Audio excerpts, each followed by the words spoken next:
জন্য সকলেই বলি আলহামদুলিল্লাহ।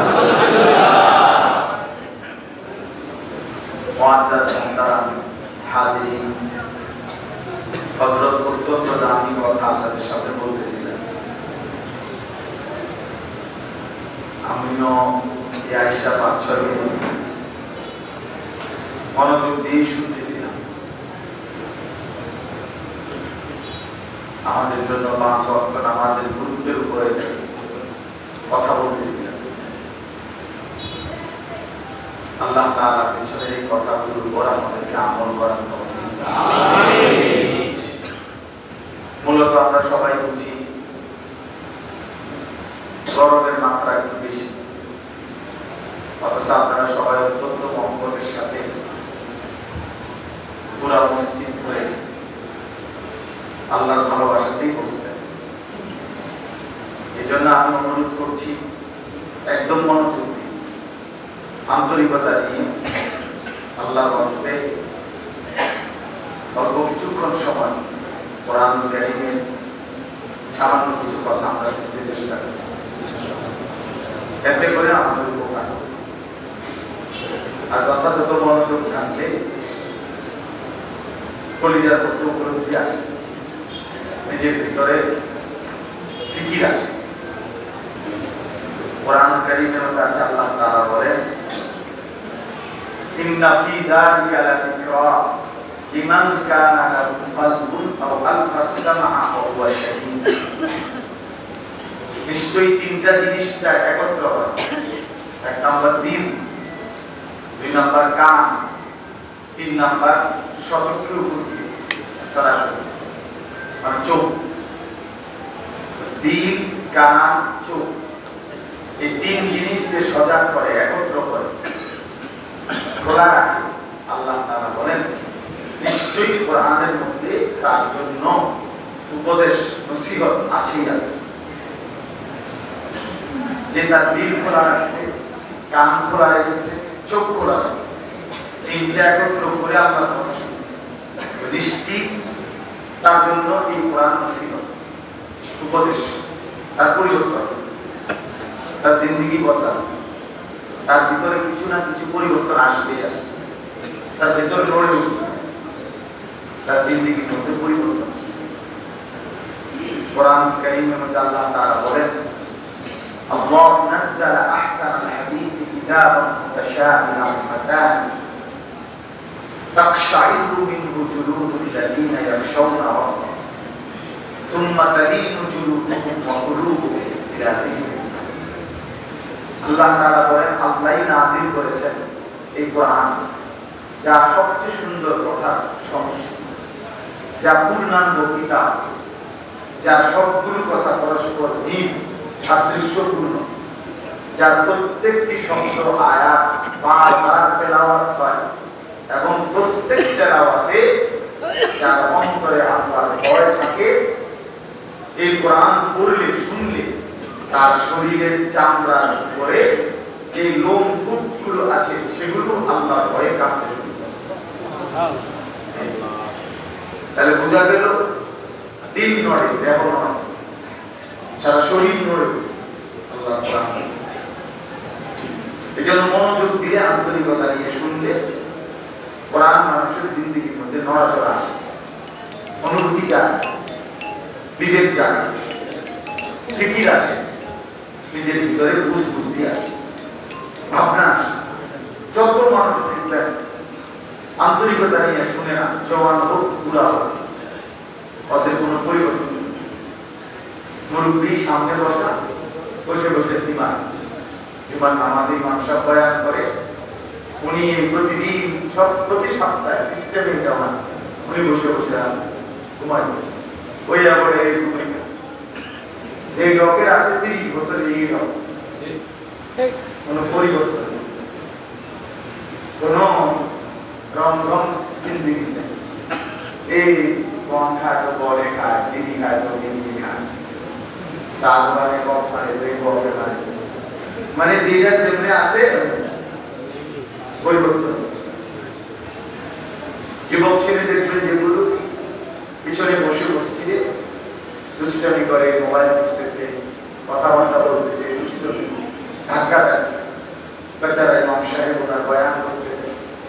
সে কিছুই শোনে না, আন্তরিকতা নেই, তো ওই অপদার্থই ঢুকছিল জাহেল, বের হয়েছে দাখালা জাহিলা, খারাজা জাহিলা।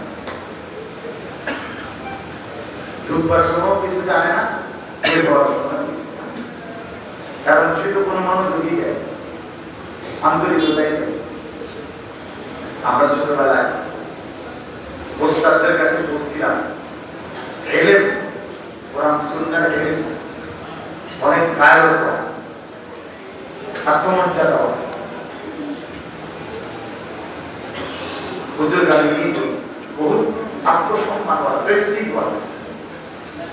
তো বলেন যে তুমি যদি এলেমের জন্য পুরাটা নিজেকে দিয়ে দাও,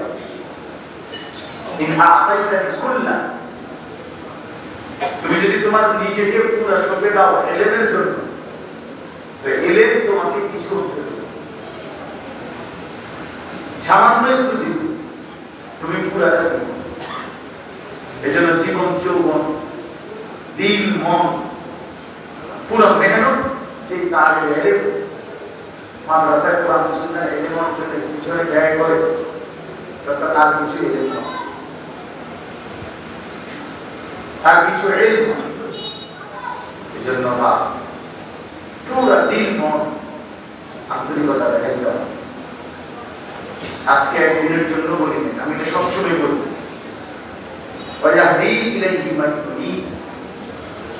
আল্লাহ তাআলা বলেন আমার যে বান্দা আমার দিকে ঝুঁকে আসে আমি তাকে কি হেদায়েত দিয়ে থাকি।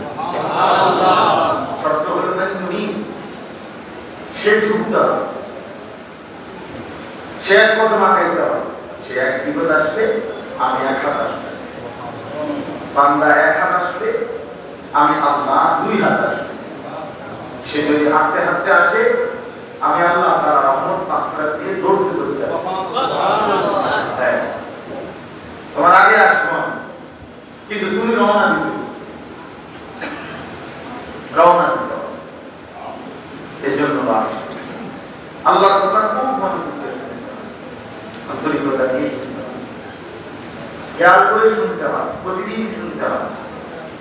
নিজ মসজিদের ইমাম সাহেব, আপনার মহল্লার উনি আপনার এলাকার বলে পাত্তা দিলেন না, এটা ঠিক।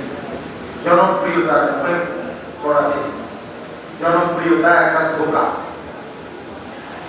অর্থাৎ অমুক বক্তা একটু জনপ্রিয়, অমুক বক্তার একটু পরিচিতি ভালো, এগুলো একদম ফালতু, সেটা আমার কোনো আকাশে যায় না।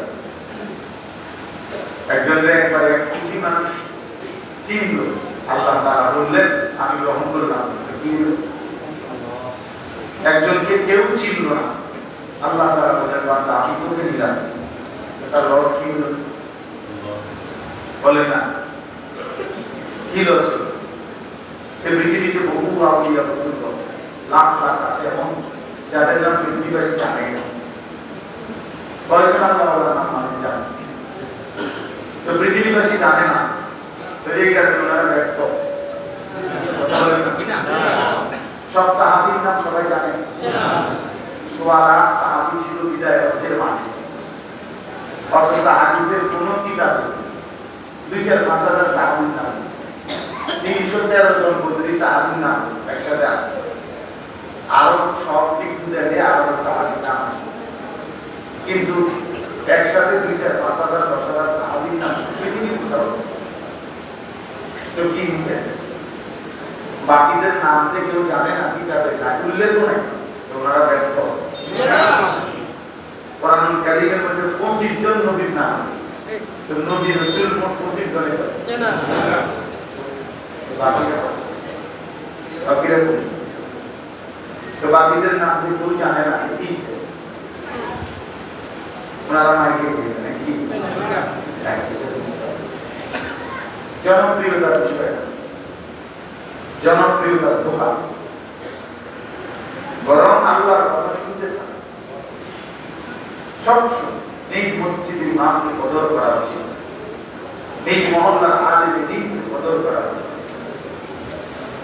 নিজ মসজিদের খতিবকে কদর করা উচিত, তাইলে জীবনে পরিবর্তন আসে না। এমনিদের আছে আর ফেসবুকে আওয়াজ আছে, ইউটিউবে একটা সেক্টর ওয়াজ আছে, ইউটিউবের আপা, ইউটিউবের শরীর, ইউটিউব ফায়দা দিবে আবার আসুন পালানা মন্দ, এটা সিদ্ধান্ত দিবে ইউটিউব। এটি কোন কথা? এগুলো কি বলে? এই জন্য এটা সব সময় মনে রাখবে, আল্লাহ আন্তরিকতা নিয়ে শুনবে। ছেলেদেরকেও বলি না, ইয়া যুবক ভাই, সব সময় চেষ্টা করা উচিত। আমি সেদিন হযরত মাওলানা আব্দুল মালিক সাহেব, আমাদের বাংলাদেশের শ্রেষ্ঠতম একজন বুজুর্গ আলেম, সারা পৃথিবী বিখ্যাত আলেম, সারা পৃথিবী খ্যাত আলেম, বাস্তবিক অর্থে সারা পৃথিবী বিখ্যাত আলেমদের একজন হযরত মাওলানা আব্দুল মালিক সাহেব দামাত বারাকাতুহু আলাইহি, হযরতের একটা লেখার মধ্যে পড়ছে,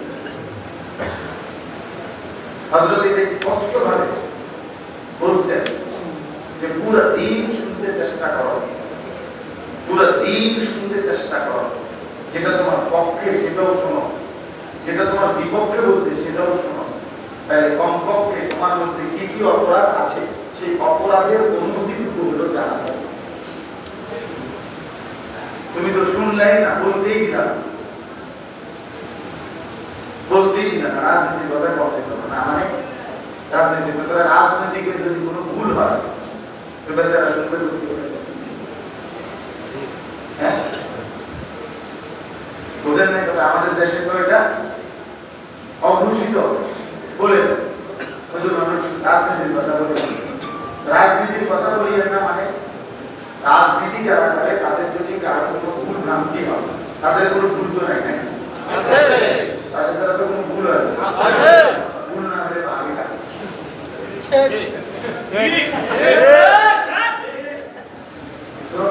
পুরোটাই ঠিক নাই দেখে না। এই কারণে বললাম থামাই দিতে নাই, রামায়ণের কথাকে কি করতে নাই, বলতে দিলে ভালো। তাইলে কমপক্ষে এতটুকু অনুভূতি থাকবে যে আমার এই রমনা, আমার এই হারাম, তাইলে না ছাড়বার মানসিকতা বুঝ না আসলে, সে যদি নাই জানে এটা হারাম, সেটাও শিখবে তো, সে ছাড়ার মানসিকতা আসবে। বেচারা জানেই না এটা শুনে, বেচারা জানেই না এটা হারাম। অসংখ্য ব্যবসার মধ্যে হাজার হাজার আইটেম, ব্যবসা এক কথায় ব্যবসা হালাল এটা বললে হবে। এখন ব্যবসা অনেক কিছু, কত আইটেমের কত পদ্ধতির মার্কেটে ব্যবসা, এই টাকা দিচ্ছে, বিনিয়োগ দিচ্ছে, ক্যাম্পেইন করতেছে, এই সব কিছু যিনি যেই ব্যবসার সাথে সম্পৃক্ত, উপার্জনের যে যেটার সাথে সম্পৃক্ত, খোদার কসম তার উচিত কমপক্ষে তার ওইটুকুর বিষয়ে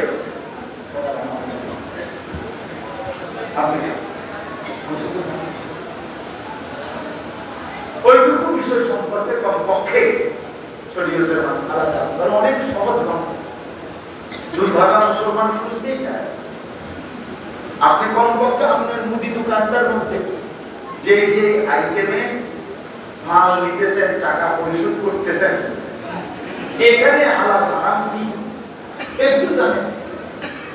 আপনারটাই আপনি জিজ্ঞাসা করে দেখেন একজন ভালো আলেম, না জানবেই না, জানলে তো বিচারে খারাপ তত পারবে না করতে,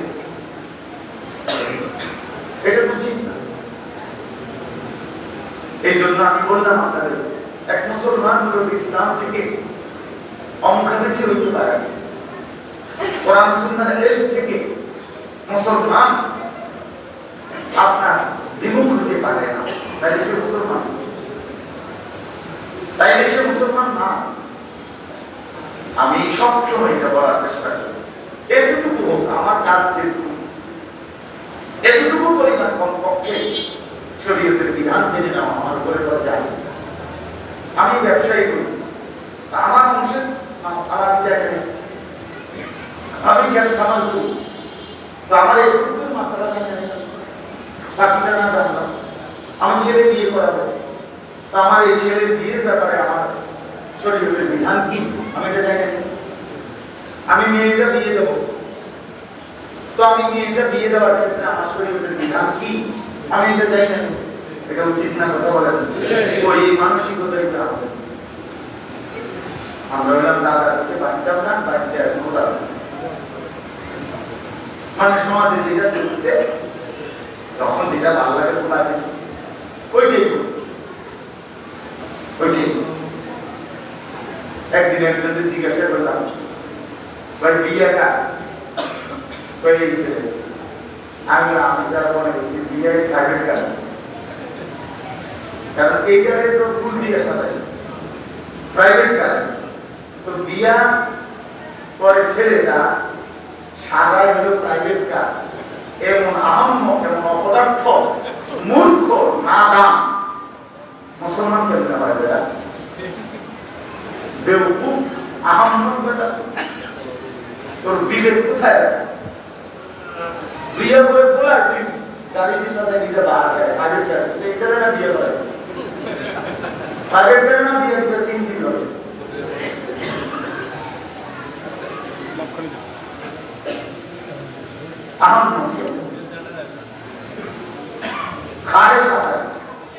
মনের একটা চাহিদা, আমার মনে যা চাইছে, আমাদের মনে যা চাইছে আমরা করলাম। আল্লাহ কোথায়, আখিরাত কোথায়, শরীয়ত কোথায়, দ্বীন কোথায়, ইসলাম কোথায়, রাসূলুল্লাহর বিধান কোথায়, কিচ্ছু কোনো পরোয়া নেই। কোরআনের ভিড়ে করে গেল, যা লাগে টাকা দেবে, যা লাগে খরচ করো। গুনাহে আমি দেব, ফিটলে আমি দেব, এই হলো অভিভাবকের যে টাকা যা লাগে নেই। আল্লাহ নাফরমানি উৎসব করে দেবে, আল্লাহকে দেখায় দেবে যে বিয়ে বাড়িতে এই মামলা দেখো তুমি পর্দাকে রক্ষা করতে বলছো, পর্দা আমরা সমস্ত বেড়ি বেপর্দা নামায় দিলাম, তোমার দেখায় দিলাম কি করতে পারি। জন্য নির্লজ্জ মুসলমান নিজের মেয়ের বিয়েতে, ছেলের বিয়েতে পুরা বাড়ির সমস্ত বেড়ি বেপর্দা, সবগুলো মহিলা, জোয়ান মাস বয়সী মহিলা সবগুলো নাফরমান, হাইওয়ানের মতো বেপর্দা, পুরোটা বাড়ি ঘুরতেছে। এই ছেলের বাবা, মেয়ের বাবা, আত্মীয়, অভিভাবক মুসলমান এক বিন্দু কোনো ফিকির নাই। এটা যে গুনাহ, এটা যে পাপ, এই মানসিকতাই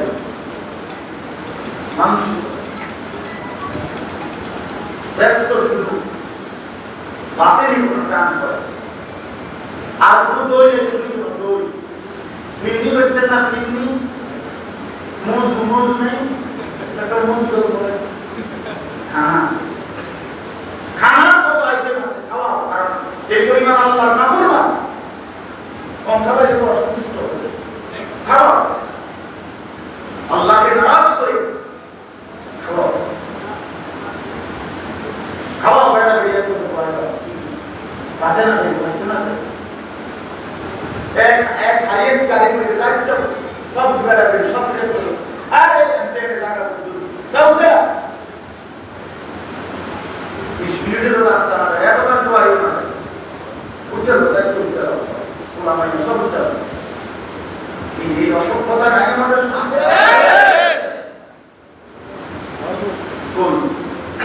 এই মুসলমান অভিভাবকের বিবেকের মধ্যে শয়তান পেশাব করছে। আল্লাহকে বৃদ্ধাঙ্গুলি দেখাইছে, আল্লাহ এখানে আপনার কোন বিধান করতে রাসূলুল্লাহ সাল্লাল্লাহু আলাইহি ওয়াসাল্লামকে বৃদ্ধাঙ্গুলি দেখাইছে যে নবী আপনি নাকি বলছেন বিবাহ আপনার সুন্নাত, আপনি সুন্নাত ধরে আপনি বলে দেন, আমরা কোরআনে জিজ্ঞেস করে দিই, আমরা বাড়ি হলো আমরা যেটা ভালো লাগে এটা এটা কি হবে? এভাবে আসলে এভাবে স্বামী স্ত্রীর সুন্দর, এভাবে মেয়েটা আপনার ভালো থাকবে, আল্লাহকে নারাজ করে ভালো থাকবে কিভাবে? আল্লাহ নাফরমানি করে সুখ মিলবে কিভাবে? বাবা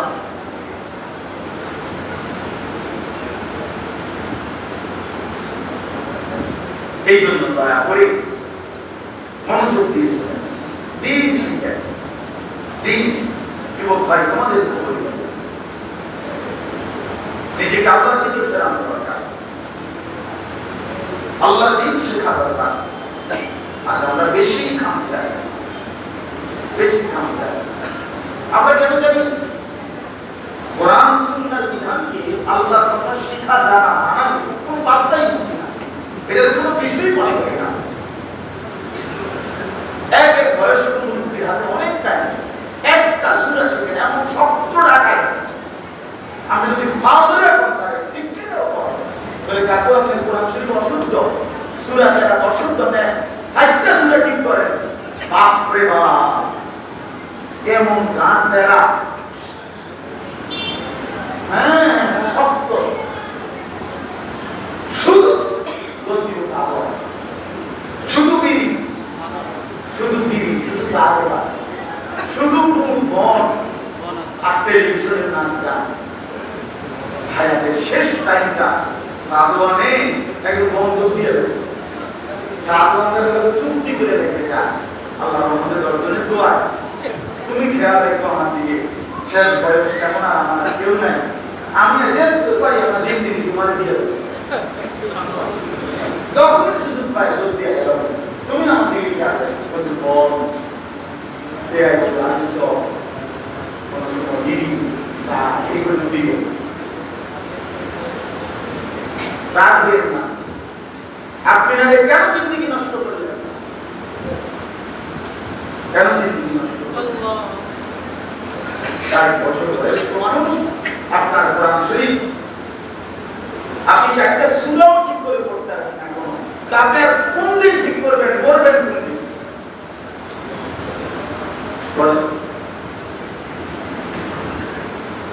যুবক ভাই, তোমার পড়ালেখার 12 বছর হয়ে গেছে, তুমি আজকে 14 বছর ধরে পড়ালেখা করো, এতগুলো বইপত্র পড়লা, এতগুলো পরীক্ষা দিলা, তোমার বিবেকের মধ্যে কি হলো? তুমি তোমার মালিকের কোরআন, তুমি মুসলমানের ঘরে জন্ম নিয়া, মুসলমানের বাচ্চা পরিচয় দিয়া আল্লাহর কোরআন দেখে দেখেও পড়তে পারো না, চাইয়ে চাইয়েও পড়তে পারো না, এই জিন্দিগির ব্যর্থতা ছাড়া আর কিচ্ছু না। বেটা ব্যর্থ, বেটা ফালতু, বেটা ফালতু, বেটা ফালতু, পাতের জন্য এত করা লাগে না বেটা। আল্লাহকে না জেনে, কোরআন না শিখে আখিরাতের ফিকির তো বাদ দিলা, তো দুনিয়ার জন্যই তো পড়লা, তো দুনিয়া আপনার সার্বিক পদ পদবি টাকা পয়সার জন্য কিচ্ছু লাগে না, এত বই লাগে না। ও মূর্খ, ও করো নামও দস্তখত করতে পারে না, টিপসই দেয়, এর মূর্খ কোটি কোটি কোটি মিলিয়ন মিলিয়ন ডলারের মালিক আছে। টাকাতে বাড়ি বিক্রি করলো কেমনে, গাড়ি চালাই কেমনে, এত এত দামি টাকা করতে যাবে,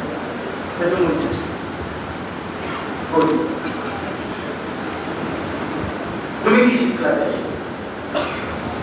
হয়তো কিছু শিখলো না, তুমিও শিখলা, কিন্তু খাইলে মনে না, দুজনে ভাঙা,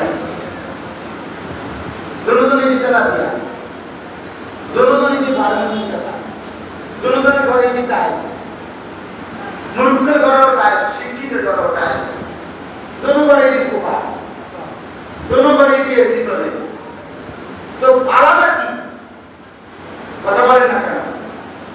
শিক্ষার আলাদা কদর কি,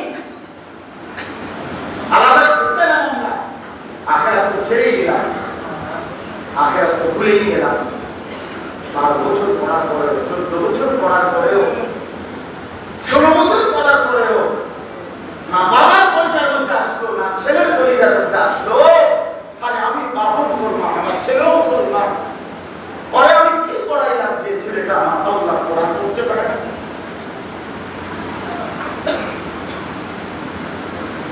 এই বিবেক কোথায়? আর আখিরাত দিলে কিভাবে? আলটিমেট ইন্ডিয়া কথা বলেন না? 2 little black birds sitting on a wall, one called beta, one called ball, এটা দিয়ে তো আখিরাত খবর, এটা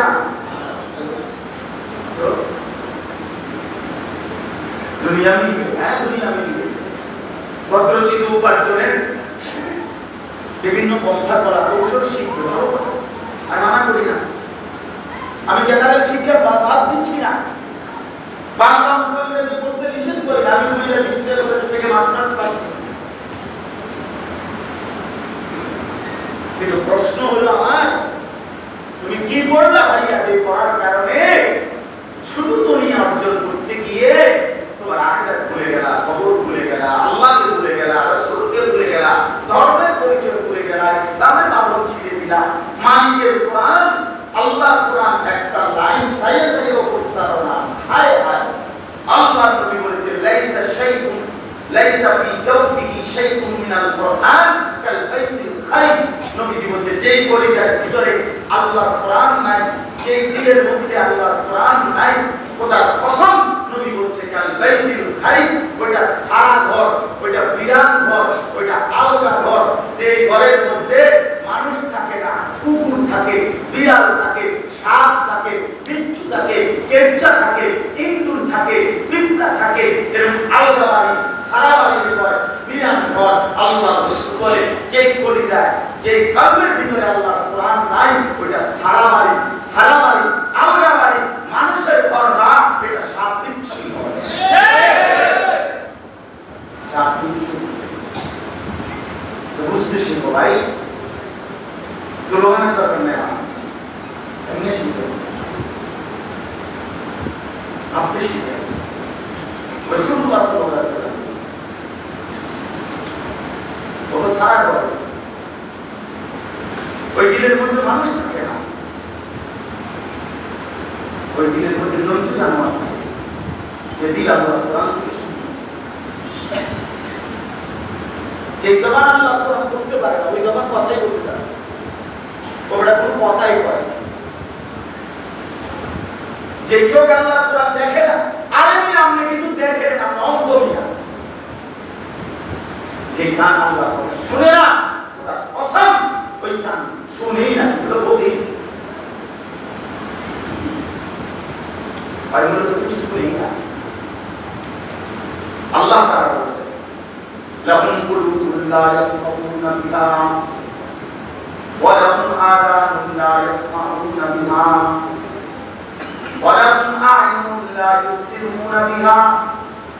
আল্লাহ বলেন নাফরমানের দিল আছে কিন্তু কিছুই বোঝে না, কান আছে কিছুই শুনে না, চোখ আছে কিছুই দেখে না। আল্লাহ বলেন এমন জাহান্নামী, এমন নাফরমান যার দিল কাজ করে না, কান কাজ করে না, চোখ কাজ করে না, মানে আমি আল্লাহর বন্দেগী দেখে না, আমার কালাম দেখে না, আখিরাত পরকালের কথা যেই দিল ভাবে না। আল্লাহ বলেন সেটা মানুষ থাকে না, সে কি হয়? আল্লাহ বলেন উলাইকা কাল আনআম, সে তখন চতুষ্পদ জন্তু আর জানোয়ার। কাল আনআম চতুষ্পদ জন্তু হয়, বালহুম আবাল, বরং তার চাইতেও বেশি নিকৃষ্ট। উলাইকা হুমুল গাফিলুন, আল্লাহ বলেন এই মানুষগুলো হচ্ছে একেবারেই গাফিল। যে দিল আমার কথা ভাবে না, যেই কান আমার কথা শুনে না, যেই চোখ আমি আল্লাহর কুদরত দেখে না। আল্লাহ বলেন সানুরিহিম আয়াতিনা ফিল আফাক ওয়া ফি আনফুসিহিম হাত্তা ইয়াতাবায়্যানা লাহু আন্নাহুল হক। আল্লাহ বলে বান্দা শোনো, চারদিকে তাকিয়ে দেখো, আমি আল্লাহ দিগন্তে চতুর্দিকে আমি আল্লাহ আমার কুদরতের নিদর্শন ছড়িয়ে রেখেছি। এবার চারদিক থেকে চোখ ফিরিয়ে তোমার নিজের মধ্যেই দেখো, এত আমি আল্লাহ আমার কুদরতের নিদর্শন রেখেছি। এবার শোনো বান্দা, যদি চারদিকেও দেখো অথবা নিজের মাঝেই দেখো, তাই প্রতিবার এই কথাই স্পষ্ট হবে, আমি আল্লাহই কেবল সত্য। जिधर देखता हो যেদিকেই দেখবার লাগে দেখা যায়। হাজার में शजर में तेरा गबू है বুজুর্গরা বলে পাথরে ও মাওলা তোমাকেই দেখি গাছের বৈচিত্র্যময় রঙ্গরসে তুমি আল্লাহকেই দেখি সব দিকে আল্লাহকেই দেখি এজন্য বন্ধু চলে এই ফিকির করিবা নিজের ভালো লাগে নিজের কল্যাণ ভাবে নিজের উপরে করা করে প্রয়োজন পরিমাণ দিন শিখে কোরআন কারীম শুদ্ধ করে রাসূলুল্লাহ সাল্লাল্লাহু আলাইহি ওয়াসাল্লামের তরিকা আস্তে আস্তে করে শিখতে চেষ্টা করে নিজের এক অবস্থার উপরে ফেলায় রাখবে যুবক ভাই তোমাদেরকে বলি ভাইয়া ফজরের নামাজ পড়ো না তো কোনোদিনই পড়ো না ভাইয়া এটা মুসলমান মিথ্যা বলেন তো প্রতিদিনই বলেন না এটা কোনো মুসলমান সুদ খায় তো প্রতিদিন 15 বছর 20 বছর প্রতিদিন সুদ খায় ওজনে কম দেয় তো ডেলি কম দেয় আরে ভাই আরে মুসলমান বলে বিশ্বাস করে মুসলমান বলে তাকে যার গুনাহ হবে কিন্তু সে সাথে সাথে গুনাহ ছেড়ে দিয়ে আল্লাহর কাছে তওবা করে আবার বন্দেগী শুরু করে মোচট খাবে বারবার আবার দাঁড়ায় যাবে কিন্তু গুনার উপরে লাগাতার গুনার উপরে কন্টিনিউ গুনার উপরে অবিরাম চলছে ছবি দেখে তো দেখেই মোবাইলে নর্তকী নাচ দেখে তো দেখেই রাতকে রাত দিনকে দিন পার হয়ে যায় একটা সিজদা দেয় না নাফরমান 5 ওয়াক্ত নামাজের একটা সিজদা কপালে নাই মুসলমানের যেই বাচ্চা আর যেই সন্তানকে একটা সিজদা যার কপালে দাও না তোমরা এক ওয়াক্ত নামাজ যারা পড়ো না দিনের পর দিন যারা ফজরের নামাজ পড়ো না তোমার মানুষের বাচ্চা বলে না মানুষ তারে বলে না বেনামাজি মানুষ হয় না মানুষ হয় না মানুষ হয় না বেনামাজি চতুষ্পদ জন্তু হয় চতুষ্পদ জন্তু হয় জানোয়ার হয় মানুষ হয় ওরে মানুষ বলে না বেটা লজ্জা থাকলে সেজদা করো মানুষের বাচ্চা হলে সেজদা করো মায়ের দুধ খাইলে সেজদা করো বাবার ঘরে জন্ম নিলে সেজদা করো মুসলমান পরিচয় দিয়ে সেজদা করো হায়া লজ্জা থাকলে নিজেকে যদি গরু ছাগল কুকুর বিড়াল মনে না হয় সেজদা করো জন্তু জানোয়ার সেজদা করে ইনসান কেন সেজদা করবে মুসলমান কেন নামাজ পড়বে এ কেমন জিন্দেগি এ কেমন পড়ালেখা এ কেমন সংসার এ কারে আমি মানুষ করি তার লাগে আমি রোজগার করি এই সব জায়গায় সব এই নাফর মাংস এই আল্লাহর মাংস মাঝে কি জীবন নিয়া আপনার ঘর আমনের কামাই আমনের উপার্জন বিড়া আমনের ঘর আমনের খাট পালন আমনের ঘরে থেকে আপনার ছেলে এক ওয়াক্ত নামাজ পড়ে না কোনোদিন ফজরের নামাজ পড়ে না মেয়েটা পর্দা করে না বেডিটা পর্দা করে না প্রত্যেকদিন ঘরের বেড়া বেডি সবই মিল্লা নাটক সিনেমা নর্তকী ছবি টেলিভিশনের মধ্যে তাকায় দেখে এটা কি ধরনের মুসলমানের ঘর বলে বাবা বলে এটা কোন মুসলমানের ঘর হ্যাঁ কবরে যাবেন তো না প্রথম ঘন্টাতে টাঙ্গাই দেবে বেশি দেরি হতো প্রথম বাড়ি একটা ফুটবল লক করে ফেরেশতা দেখবেন টাঙ্গাই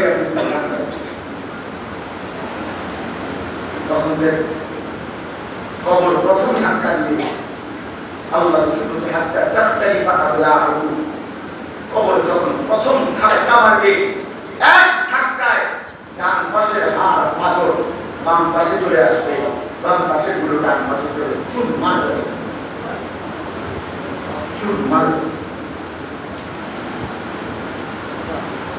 রাসূলুল্লাহ হাত্তা তাখতালিফা আবলাহু নাফরমানের প্রথম সেকেন্ডে কবরের প্রথম ধাক্কায় হাড্ডি মাড্ডি চুর হয়ে আল্লাহ মাফ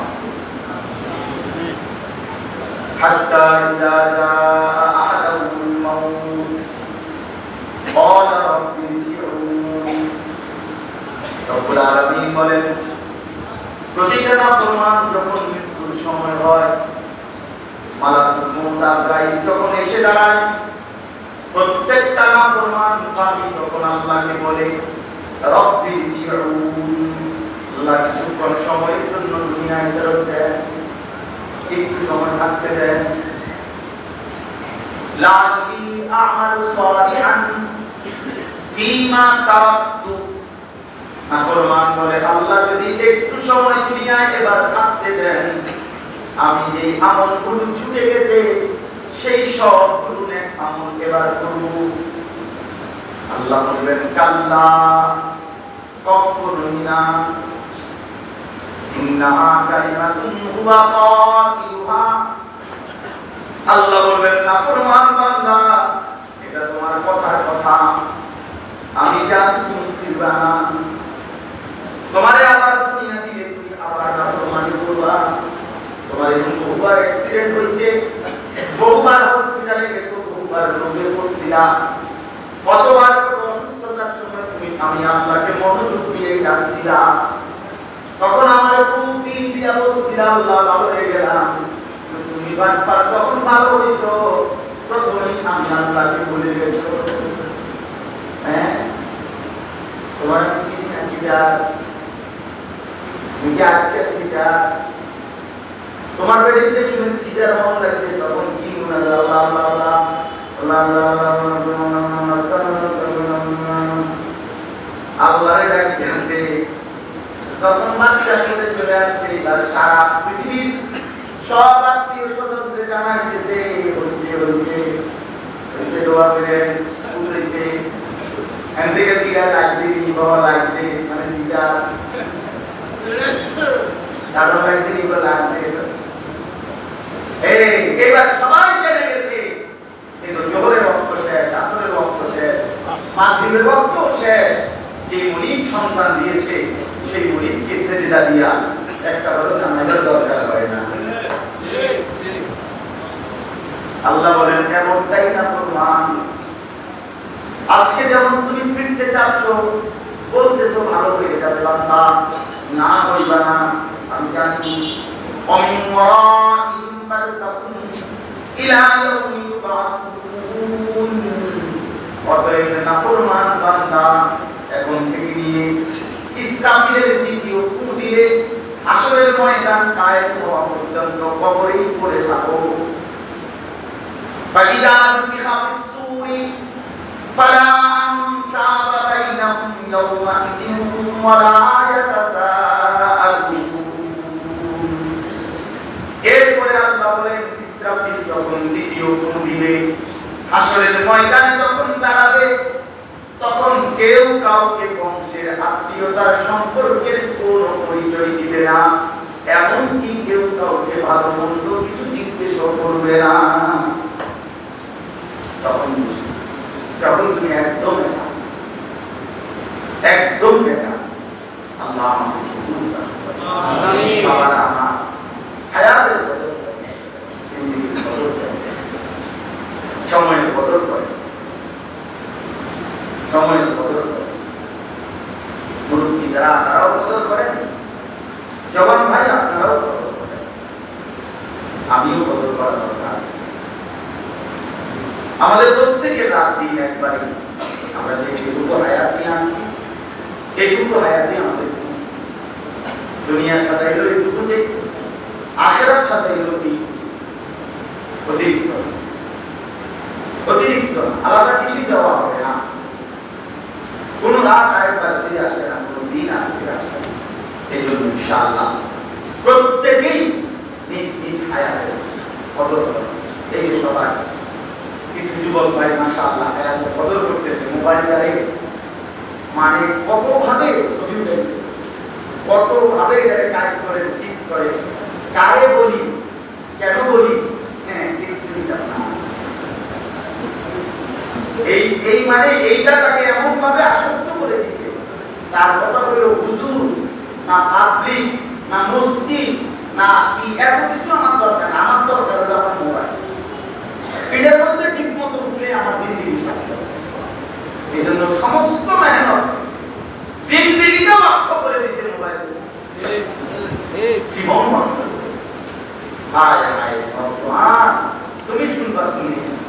মানুষের শুনে রাখো তার উপায় নাই, তুমি কিনতে রাখো করো। তোমার হাতে যে একটা বড় মোবাইল আছে এটা নাই কার কাছে, আমার মতো দিয়ে বেকু হয়তো খাইতে পারে, এটা এরকম বেকু একদম কম। এই জাতের বেকু খুব কম এখন। তাহলে এটা তো সবার কাছে আছে। শুধু শুধু মোবাইলটা নিয়ে ব্যস্ত না হয়ে নিজের পরিবারের মধ্যে আল্লাহ শোনার দরকার, নিজের দিলে শোনার দরকার। আল্লাহ আমাদেরকে তৌফিক দান করুন। আমিন। চলেন আমি আয়াতটার তর্জমা করি, আমার কথা শেষ। কোরআন কারীমের যে আয়াতটি আমি পড়েছি, এই একটা আয়াতের তর্জমা আপনাদেরকে শোনাই ইনশাআল্লাহ আমার কথা শেষ। 9 নম্বর পারা 7 নম্বর সূরা। সূরাটার নাম সূরা আরাফ। এই সূরার 158 নম্বর আয়াত আপনাদের সামনে আমি পড়ছি, একটু শুনেন শুরু তাই এই কথা শেষ। আল্লাহ তাআলা বলেন, কুল, হে নবী আপনি বলুন, ইয়া আইয়ুহান নাস, হে জগৎবাসী, হে লোক সকল, পৃথিবীর সমস্ত মানবতাকে, মানুষকে লক্ষ্য করে আল্লাহ বলতে বলছেন, ইয়া আইয়ুহান নাস, হে মানুষ, হে লোক সকল, শোনো কথা। আল্লাহ বলেন নবীকে আপনি বলেন, কি বলবেন? ইন্নী রাসূলুল্লাহ ইলাইকুম জামিআ, নিশ্চয়ই আমি তোমাদের সকলের নিকট আল্লাহর রাসূল। সুবহানাল্লাহ।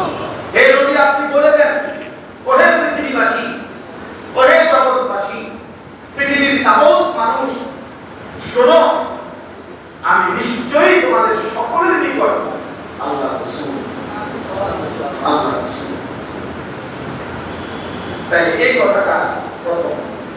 এরপরে আল্লাহ নিজের পরিচয় বলছেন, আল্লাযী লাহু মুলকুস সামাওয়াতি ওয়াল আরদ। কোন আল্লাহর রাসূল? যে আল্লাহ সাত আসমান ও জমিনের মালিক। সুবহানাল্লাহ। লা ইলাহা ইল্লা হুয়া, যিনি ছাড়া কোনো ইলাহ নাই। ইউহয়ী ওয়া ইউমীতু, সমস্ত মাখলুককে যিনি জীবন দেন এবং কি দেন? আল্লাহ বলেন, সেই আল্লাহ যিনি সাত আসমান জমিনের মালিক, যিনি ছাড়া আর কোনো মাবুদ নাই, যিনি জীবন দেন, মৃত্যু দেন, সেই মহান আল্লাহ, তার পক্ষ থেকে আমি তোমাদের সকলের নিকট রাসূল। এবার আল্লাহ তাআলা বলেন, অতএব সকলের প্রতি আল্লাহর আদেশ যেহেতু এই নবী আখিরি নবী, আমাদের নবী, তাকে লক্ষ্য করে আল্লাহ বলেন তিনি সকলের রাসূল।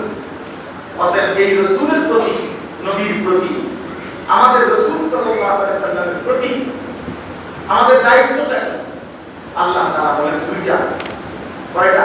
দুইটা। ফাআমিনু বিল্লাহি ওয়া রাসূলিহি নাবিয়্যিল উম্মিয়্যিল্লাযী ইউমিনু বিল্লাহি ওয়া কালিমাতিহি। এর এক নম্বর দায়িত্ব। আল্লাহ বলেন তোমাদের দায়িত্ব হলো তোমরা সকলেই ঈমান আনো আল্লাহ এবং তার রাসূলের প্রতি। সুবহানাল্লাহ। কেমন রাসূলের প্রতি? যিনি রাসূলও, আন-নবী যিনি নবীও, আল-উম্মি যিনি দুনিয়াবি পড়ালেখা মুক্ত, বরং সবকিছু আল্লাহর কাছ থেকে প্রাপ্ত। আল্লাযী ইউমিনু বিল্লাহ, যিনি নিজেও আল্লাহর প্রতি পূর্ণ ঈমান রাখেন, ওয়া কালিমাতিহি যিনি আল্লাহর সমস্ত কথাকে মেনে নেন। এমন প্রিয়তম রাসূল, তার প্রতি তোমরা সকলেই ঈমান আনো। তাহলে আল্লাহ তাআলা বলেন আপনি বলেন সারা বিশ্ব মানবতার জন্য আমি রাসূল, সকল মানুষের জন্য আমি রাসূল। অতএব তোমাদের দায়িত্ব হলো এক নম্বরে তোমরা সকলেই আল্লাহ এবং তার রাসূলের প্রতি কি আনো? ঈমান আনো। দুই নম্বর দায়িত্ব অত্তাবুহু, এবং সকলেই এই রাসূলকে অনুসরণ করো। এক নম্বর ঈমান আনো, দুই নম্বর অনুসরণ। এই নবীর প্রতি আমাদের দায়িত্ব, রাসূলুল্লাহ সাল্লাল্লাহু আলাইহি সাল্লামের প্রতি আমাদের দায়িত্ব, এক তার প্রতি পূর্ণ ঈমান আনা, দুই তাকে অনুসরণ করা। এক নম্বর কি? তার প্রতি ঈমান আনা। দুই নম্বর কি? আল্লাহ তাআলা ফলাফল বলছে লাআল্লাকুম তাত্তাকুন, আমার রাসূলের প্রতি ঈমান আনো এবং তাকে অনুসরণ করো, আমি আল্লাহ ওয়াদা দিলাম তোমরা হেদায়েত পেয়ে যাবে, জান্নাত পেয়ে যাবে। সুবহানাল্লাহ, জান্নাত পেয়ে যাবে। এবার আসেন তিনটা কথা এখানে। এক নাম্বার হলো আমাদের নিজের সৌভাগ্য কল্পনা করা। আমার কথা আমার কিসমতটা কল্পনা করা যে আমি কত বড় রাসূল, আমি কত বড় নবী, আমার কি করতে হবে, আপনার কি করতে হবে।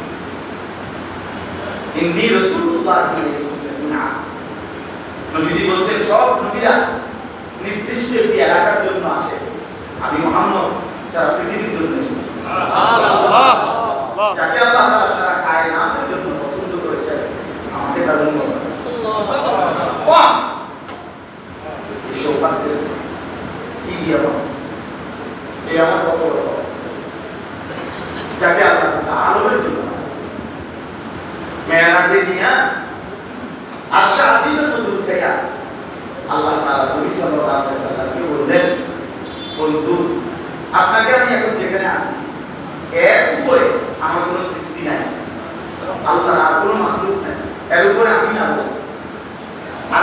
আরশের উপরে আর কিছু নেই, আরশের উপরে আছে শুধুই কে? আল্লাহ।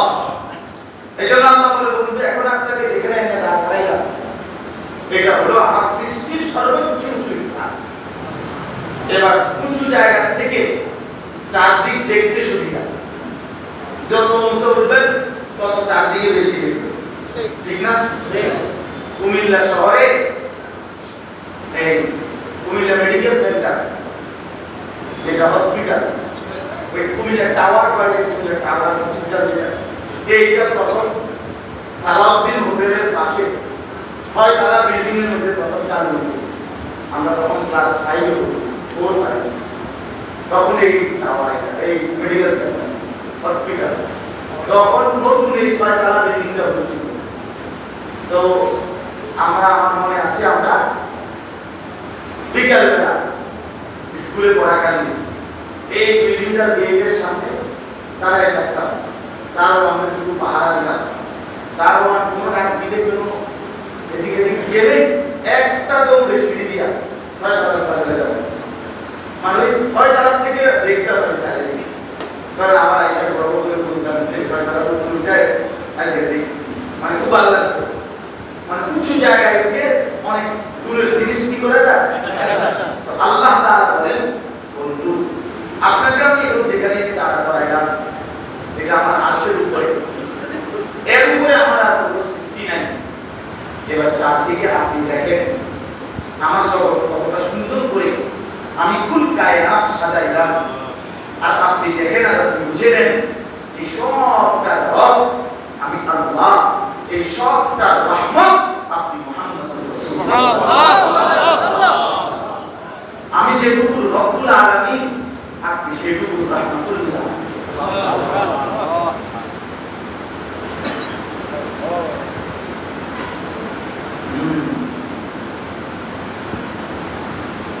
আপনাকে আমি কতটা মর্যাদা দিলাম, ওয়াফা'না লাকা যিকরা, বন্ধু আমার আন্দাজ করা উচিত কত বড় রাসূল আমরা, কত বড় নবী আমরা পেলাম। আল্লাহ তাকে বলছেন ওয়াফা'না লাকা যিকরা, বন্ধু আপনার আলোচনা, আপনার স্মরণ, আপনার আলোচনা আমি আল্লাহ নিজে আমার সমস্ত সৃষ্টির ঊর্ধ্বে আমি উঠাই দেব। আমি উঠাই আল্লাহ বন্ধুর আলোচনা, বন্ধুর স্মরণ, যেখানে আমার আলোচনা হবে এই আয়াতের তাফসীর আছে, যুগির তাই যুগির আল্লাহ হচ্ছে বন্ধু। কোথাও যেখানে আমার নাম উচ্চারিত হবে দেখবেন সাথে সাথে আপনার নাম উচ্চারিত হবে। ওই শুনে আজান দিচ্ছে দেখবেন আমার নাম বলতেছে, একটু পরে আপনার নাম ওই যে দেখেন চমক দিচ্ছে, খেয়াল করে আমার নাম বলতেছে, এই কিছুক্ষণের মধ্যে আপনার নাম বলবে।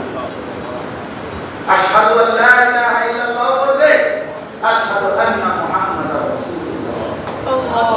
ওই দেখেন নামাজ পড়তেছে, আমার কথা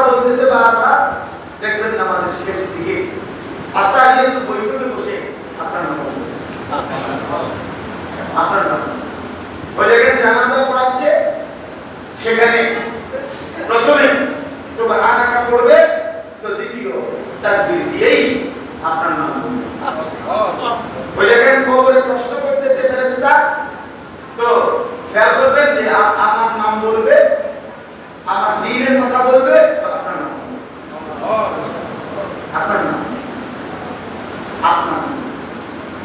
হ্যাঁ, আল্লাহ তাআলা বলেন চার আসমানে, সাত জমিনে, কবরে, হাসরে, আখিরাতে, ফুলসিরাতে সর্বত্রই বন্ধু আমার আলোচনা হবে, আপনি বন্ধুর আলোচনা হবে। ফকির তাহাই ফকির, যেখানে আমি আলোচিত হব সেখানে আপনি আলোচিত হবেন। এই জন্য বললাম প্রথম এটা বোঝা উচিত, সৌভাগ্য আমার। আমরা আন্দাজই করতে পারি না, আন্দাজ করতে পারি। আল্লাহ নিজে বলছেন, বন্ধু বলেন ইন্নী রাসূলুল্লাহ ইলাইকুম জামিআ, গোটা জগৎবাসী শোনো, আমি তোমাদের সবার জন্য রাসূল। তাহলে গোটা জগতের জন্য আল্লাহ যাকে রাসূল বানিয়েছিলেন, 800 কোটি মানুষ ধরেন এখন পৃথিবীতে, এই 800 কোটি মানুষের নবী একজনই, মুহাম্মদুর রাসূলুল্লাহ সাল্লাল্লাহু আলাইহি ওয়াসাল্লাম। এই 800 কোটি মানুষের ধর্ম একটাই, ইসলাম। এই 800 কোটি মানুষের হেদায়েতের কিতাব একটাই, সেটার নাম কোরআন। কিন্তু সৌভাগ্য হলো কত কোটি মানুষ সেই নিয়ামত পায় না, আমি পাইছি, আপনি আল্লাহ এই পরিমাণ কত করা, পরিমাণ কত করা। আর দুর্ভাগ্য মুসলমান, যাকে আল্লাহ তাআলা গোটা আরবের জন্য পছন্দ করেছেন। শুআরা আম্বিয়া যাকে চেয়েছে, শুআরা আম্বিয়া উম্মত যাকে চেয়েছে, আল্লাহ নিজে বলছে, বান্দা বিশ্বাস কর, আমি সবার আগে বন্ধু বানাইয়া আমার কাছে রাখছিলাম, সবাই চাইছে আমি দেই নাই, বন্ধুকে আমি আগলায় রাখছিলাম, শেষ পর্যন্ত তোদের জন্য আমার বন্ধু দিয়ে দিই, আখেরি বন্ধু তোমাদেরকে দিয়ে দিলাম।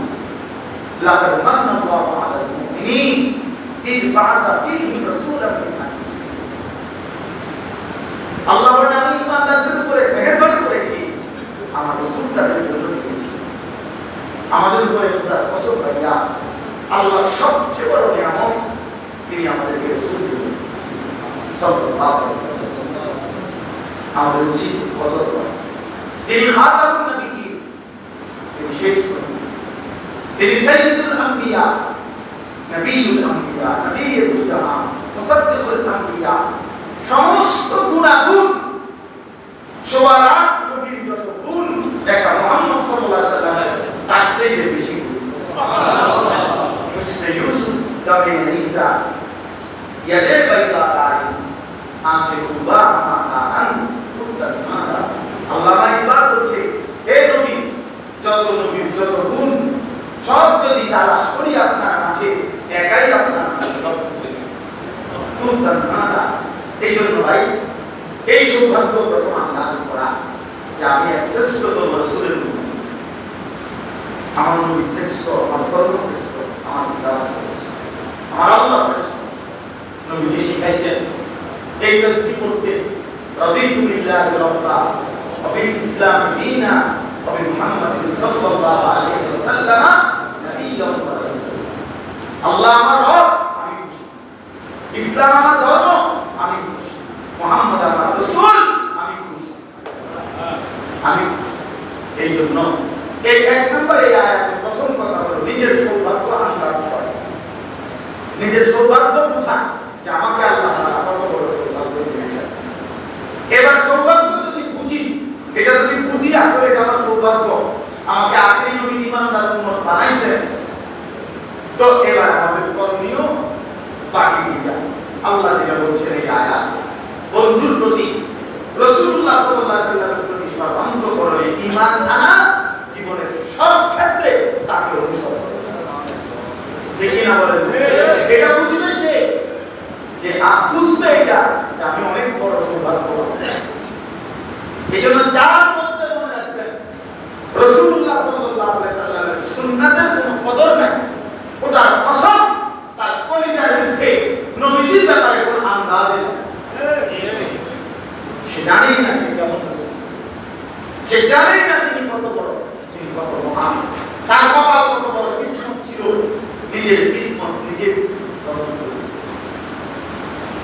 এই জন্য আজকে শেষ কথা এটা, মেহেরবানি করে আপনারা প্রত্যেকে আমরা অনুরোধ করি রাসূলুল্লাহ সাল্লাল্লাহু আলাইহি ওয়াসাল্লামকে অনুসরণ করি। এই ভোরবেলা থেকে নিয়ে রাত ঘুমানো পর্যন্ত আপনি আমি যে যাই করেন প্রত্যেক কাজে নবীজির তরিকাটা কি, নবীজির হুকুমটা কি, নবীজির সুন্নাতটা কি, একটা একটা করে ধরে ধরে শেখেন, পালন করেন, আমল করেন রাসূলুল্লাহ সাল্লাল্লাহু আলাইহি ওয়াসাল্লাম। তাহলে এই অনুসরণ করলে ওয়াত্তাবিউ, আল্লাহ হচ্ছে তাকে অনুসরণ করো, এই অনুসরণের মাধ্যমে খোদার কসম নবীজির ভালোবাসা প্রমাণিত হবে। আর ভালোবাসা প্রমাণিত হলে আল্লাহর ভালোবাসা মিলবে, আল্লাহর ভালোবাসা মিলবে গুনাহ মাফ হবে, জান্নাত হবে। সুবহানাল্লাহ। এইজন্য আজকে এটাই অনুরোধ করি রাসূলুল্লাহ সাল্লাল্লাহু আলাইহি ওয়াসাল্লামের সুন্নাত, নবীজির তরিকা।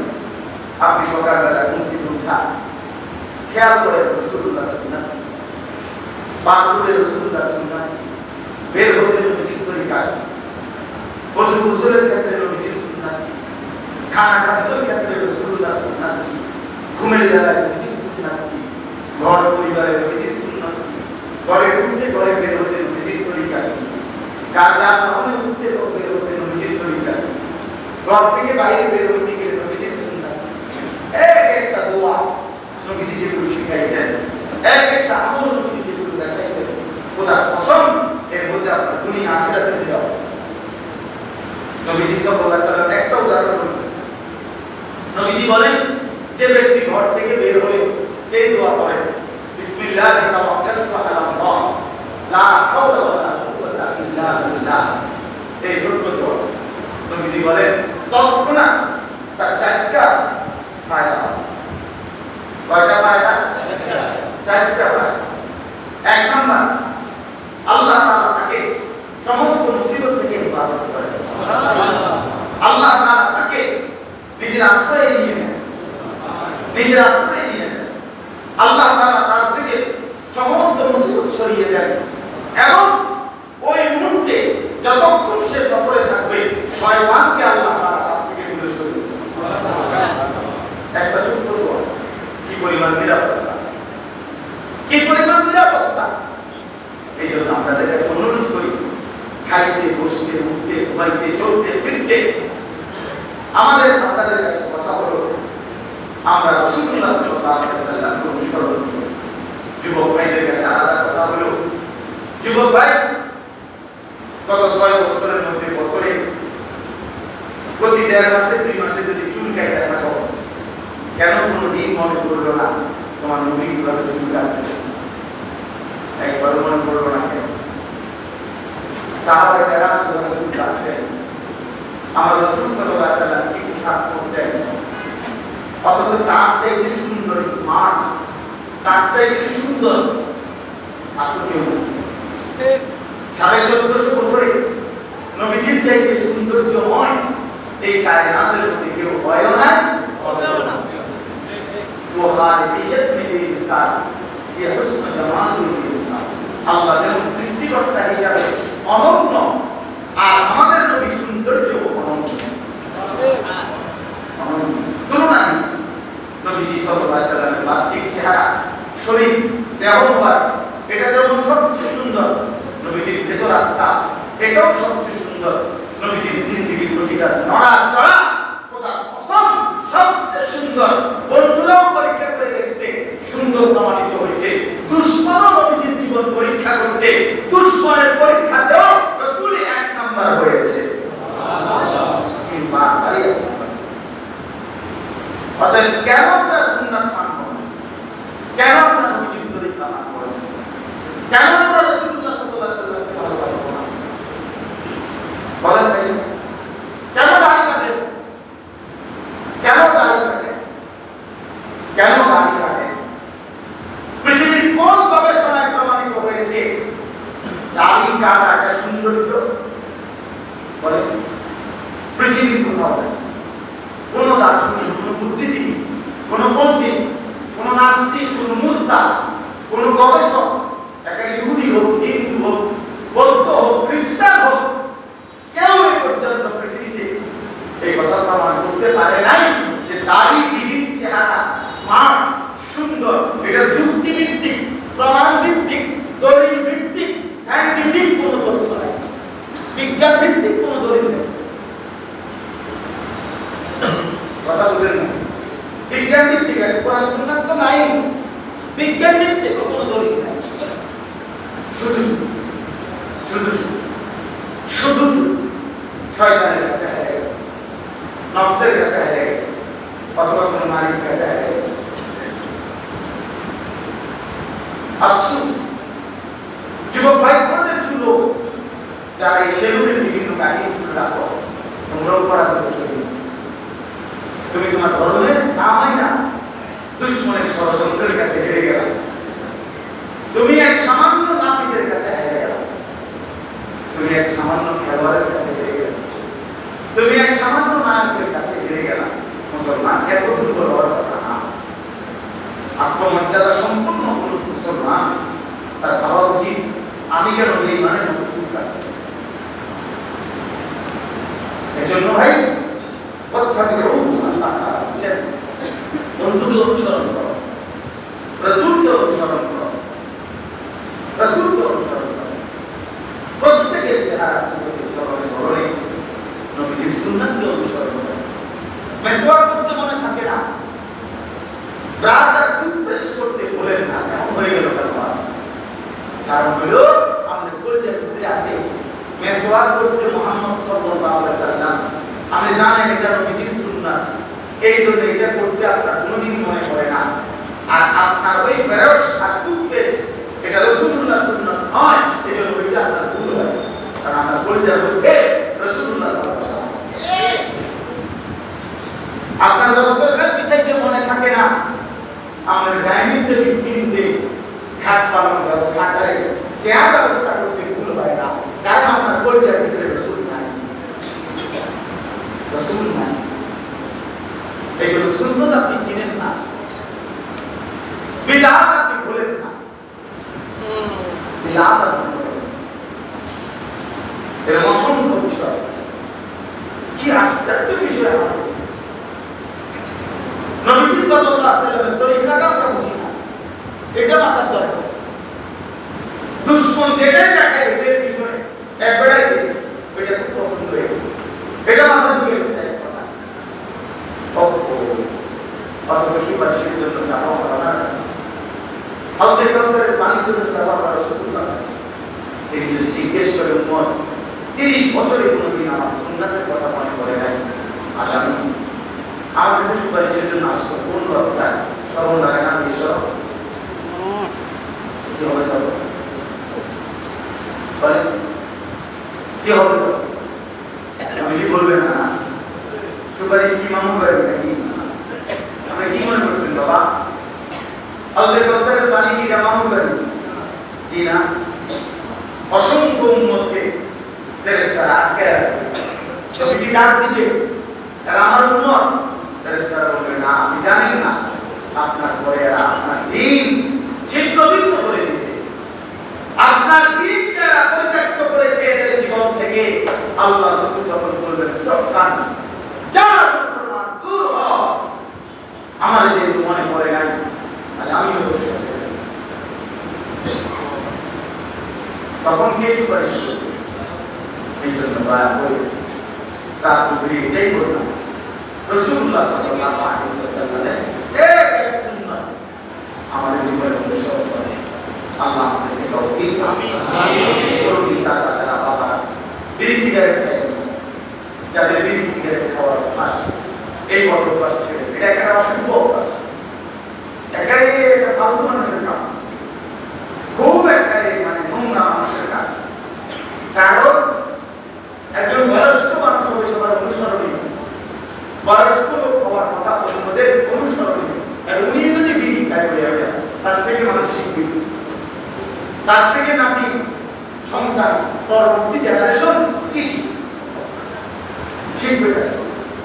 আর এই দুর্গন্ধবালা মুখ নিয়ে উনি আল্লাহ রাসূলের সামনে কেমনে দাঁড়াবেন? এই জন্য বিড়ি খেয়ে দাড়ি যারা কাটেন, আমি অনুরোধ করলাম লজ্জা না, দাড়ি কাটেন, হিম্মত করেন, সাহস করেন, কারণ ধরে যেতে হবে যে এত এত দাড়ি লাগার জন্য বউ দিচ্ছে, তারা আমার মিনার কোথায় আমেরিকা আমার রসুলের অবমূল্যায়ন করে অপমান করে তোর মতো বেড়ে যাবে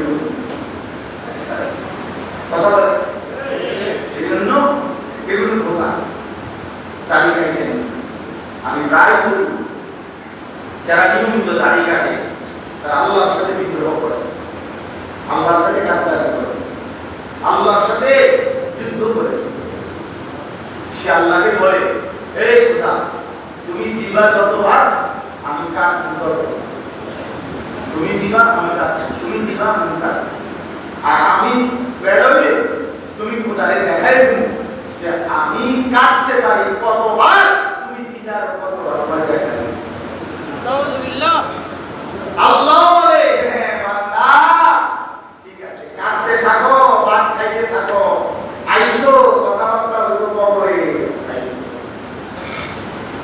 বেশি দিন না বান্দা এই কয়দিন পরে তোমার বাড়ির করে আইনার আসার দিন হ্যাঁ আগে বলে আল্লাহর সাথে গাদ্দারি করতে এই জন্য চলেন ইনশাআল্লাহ নিয়ত করি রাসূলুল্লাহ সাল্লাল্লাহু আলাইহি ওয়াসাল্লাম সুন্নাতকে ভালোবাসবো ইনশাআল্লাহ নবীজির সুন্নাতের প্রতি যার ভালোবাসা সেই নবীকে ভালোবাসে সেই ইনশাআল্লাহ নবীর সুপারিশ নিবে আল্লাহর নবীর সুপারিশ নিবে সর্বশেষ আপনাদের বলুন প্রতি সোমবারে রোজা রাখার চেষ্টা করবেন রাসূলুল্লাহর ভালোবাসা পাবেন নবীজির শেখানো দোয়াগুলো বিভিন্ন কাজে টয়লেটে ঢুকতে বের হতে ঘুমের আগে ঘুমের শেষে খাওয়ার আগে খাওয়ার পরে মসজিদে ঢুকতে মসজিদ থেকে বের হতে এরকম বিভিন্ন কাজে নবীজির যে শেখানো দোয়া এগুলো শিখে পড়ার চেষ্টা করবেন তাহলে নবীজির ভালোবাসা পাবেন তিন প্রত্যেক কাজ সুন্নত মোতাবেক করার চেষ্টা করবেন নবীজির ভালোবাসা পাবেন চার প্রতিদিন একটু একটু করে নবীজির কোন জীবনী নবীজির জীবনীর উপরে লিখিত কোন কিতাব বই বাংলায় হোক নিজে পড়তে না পারলে কাউকে দিয়া একটু একটু করে এই 2 লাইন 5 লাইন করে নবীজির জীবনী পড়বেন ভালোবাসা পাবেন আর 5 নাম্বার বেশি বেশি আল্লাহ সাল্লাল্লাহু আলাইহি ওয়াসাল্লামের উপর দুরূদ শরীফ পড়বেন নবীজির ভালোবাসা কয়টা সোমবারে রোজা রাখবেন বিভিন্ন কাজে নবীজির শেখানো দোয়া করবেন সব কাজ সুন্নাত মোতাবেক করার চেষ্টা করবেন নবীজির জীবনী থেকে কিছু অংশ নিয়মিত পাঠ করবেন আর রাসূলুল্লাহ সাল্লাল্লাহু আলাইহি ওয়াসাল্লামের উপর বেশি বেশি কি করবেন দুরূদ শরীফ পড়বেন আমার খুলনার হযরত মাওলানা মুফতিনুল আমিন সাহেব হযরত এটা বলেছেন আল্লাহ তাআলা আমাদেরকে তৌফিক দেন কবুল করেন আল্লাহ তাআলা আমাদের প্রত্যেকটি ঈমান আমাদের কবুল দান করেন আমিন আলহামদুলিল্লাহ اللهم انت السلام ومنك السلام تبارك